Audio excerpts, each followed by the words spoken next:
Seja muito bem-vinda, muito bem-vindo ao vídeo de hoje. Vamos falar sobre a criança interior ferida. A maneira como as pessoas funcionam, o seu jeito de ser, os seus parâmetros na vida adulta, seus padrões, né? Estão diretamente relacionados aos primeiros anos da infância. Então, a maneira como a criança percorre essa fase é que vai dar base para como ela será na vida adulta. E é claro que isso tem muito a ver com a família dessa criança.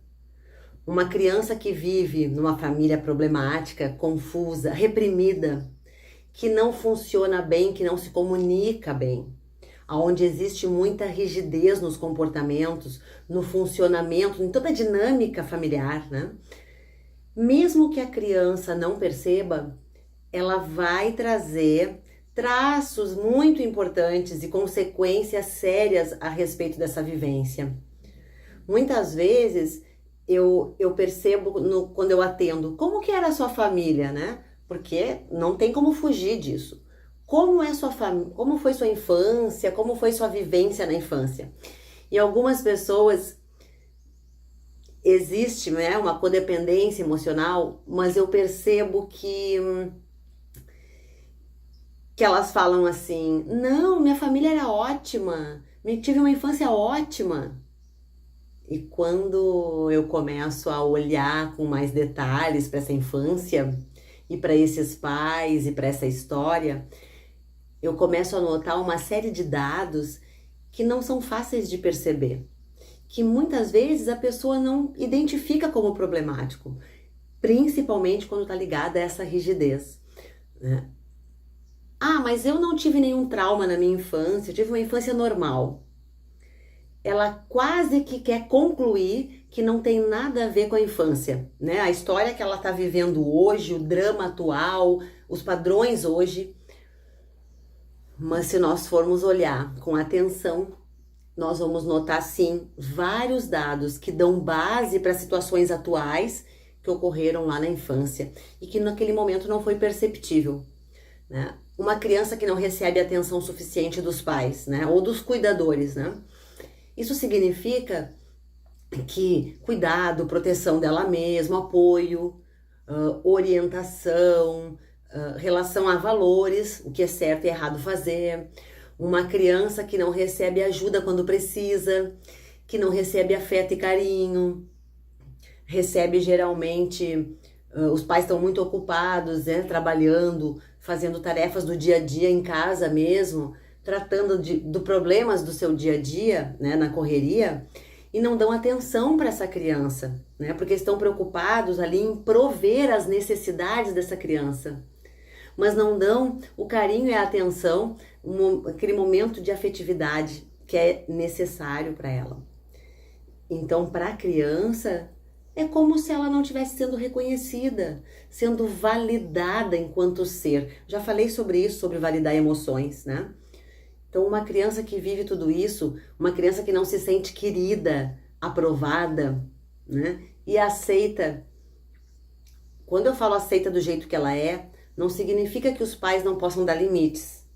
Dizer não, corrigir, não é isso.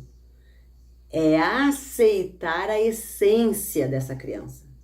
A criança precisa se sentir querida, desejada na sua essência, naquilo que ela tem de mais importante. Então, é importante olhar para isso. É importante dizer que os pais não são culpados, né? É aquilo que eu sempre digo. Eles fizeram o melhor que puderam, né? Com as ferramentas que tinham, e nós fizemos isso com os nossos filhos. Vale a pena eu dizer que, deixar bem claro, né, que não existe culpado. Os pais fizeram o melhor que puderam. Mas se eles não deram muito do que ela precisava, é porque eles não tinham para dar.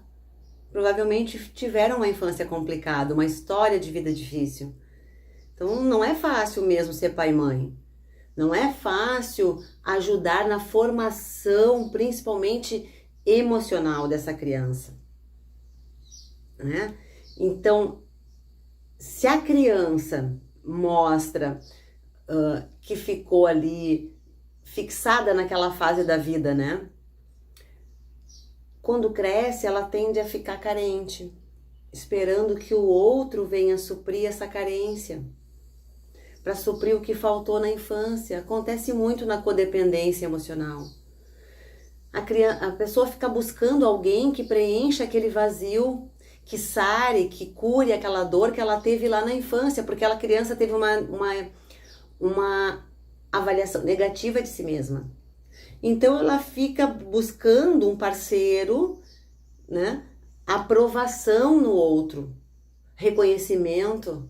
E aí quando cresce, essa pessoa que tem dificuldades emocionais importantes, diante de uma situação, de qualquer situação, que desperta essa criança interior ferida, né? Isso são gatilhos emocionais, são questões inconscientes. Essa pessoa vem a ter reações emocionais negativas. São reações que a criança teria, que ela teve quando era criança. Às vezes com reações desproporcionais de raiva, de agressividade, de impulsão, né? Impulsividade, de dor. Então é importante estar atento para isso, porque muitas vezes nós nos relacionamos com alguém e percebe que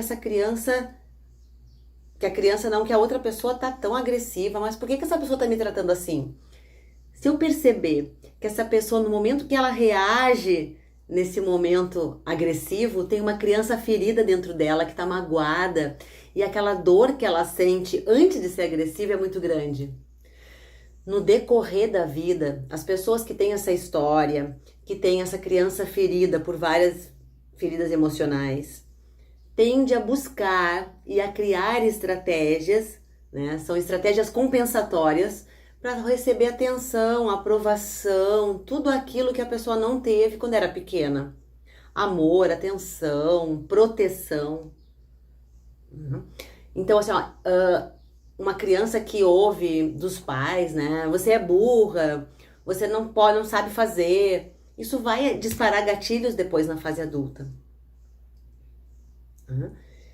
Então, é importante ter atenção com o que nós falamos para os nossos filhos, mas também esse vídeo tem o intuito de você olhar para dentro, tá?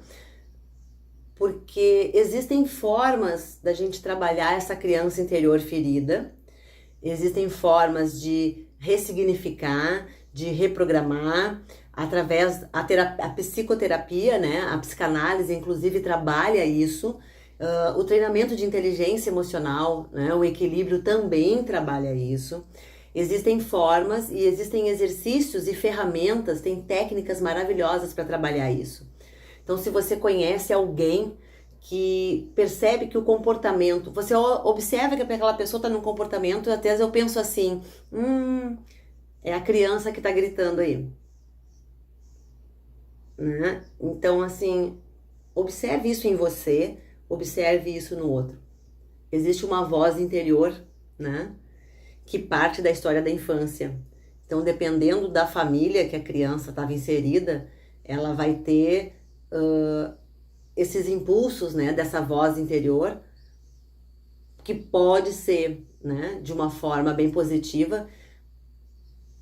A família pode ter impulsionado uma criança, tipo, você já tá grandinha, mocinho ou mocinha não chora. Então essa voz interior vai dizer para ela, seja forte o tempo todo. Assim você vai ser admirada, assim você vai ser independente, não vai precisar de ninguém na sua vida. Uma outra forma é, seja apressado, porque se você for apressado, você vai ser mais produtivo, mais útil. Tudo depende do que você ouviu na infância. Esses são alguns exemplos de impulsores de personalidade que podem comandar a vida de alguém. Porque essa criança vai crescendo, se torna adulta e sempre com essa voz, né, imperativa dizendo algo. Faça isso, faça aquilo. Normalmente nós temos 1 ou 2 desses comandos mais fortes. Então você pode pensar, será que eu tenho alguma situação complicada na infância? Alguma história de dependência emocional? Você pode verificar qual essa voz interior, o que ela fala para você, né? Desses comandos aí. É importante olhar para isso. Eu espero que esse vídeo tenha feito algum sentido para você. Existem mais, né? Mais assuntos sobre isso. Vou trazer, sim, mais informações, tá? Sobre como olhar para essa criança ferida, como tratar essa criança ferida. Ok? Um grande beijo e até o próximo vídeo.